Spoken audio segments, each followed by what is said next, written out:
Nagpaimang no ang pag-asa ngadto sa mga mutambong sa mga aktibidad sa simbahan karong Semana Santa sa General Santos City tungod sa danger level nga mas nating kainit sa adlaw. Ani ang report.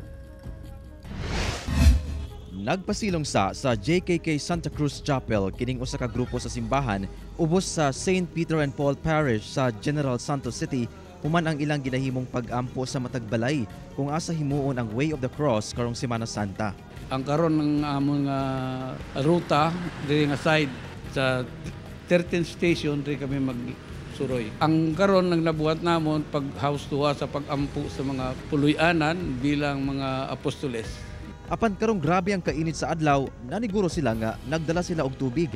Gani kining usa ka pitchel sa tubig duna gayud ice aron motabang nga maminosan ang mabating kainit sa panahon.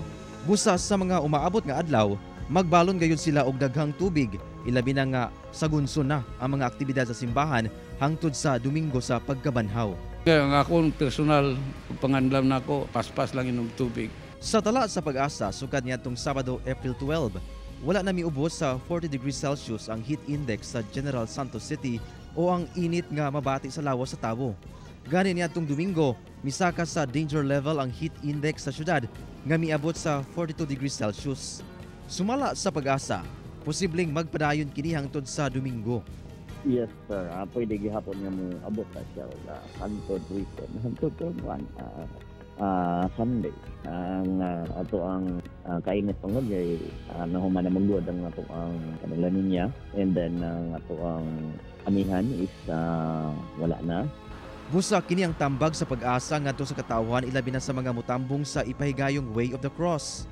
Magdala ta o ganing pandok o ganing tubig for hydration o di sa magpalabi o ganing babad sa adlaw. Okay, kada nga mga adlaw is pwede mo saka ang ato ang heat index into danger level. Sa Davao City, nagpaimangno sab ang pag-asa sa posibleng epekto sa taas nga heat index. Kini human natala ang 42 degrees Celsius adlawng Lunes, April 14 ug Martes, April 15. Sa pagiginabi sa GMA Superradyo kang Engineer Lolita Vinalay, Chief Meteorologist sa Pag-asa Davao, sa maong temperatura, taas ang posibilidad sa heat cramps o heat exhaustion o posible sab ang heat stroke. Busa siguruhong dili mabulad sa kainit sa adlaw. Kauban si Bong Vicencio, Efren Mamak, 1 Mindanao.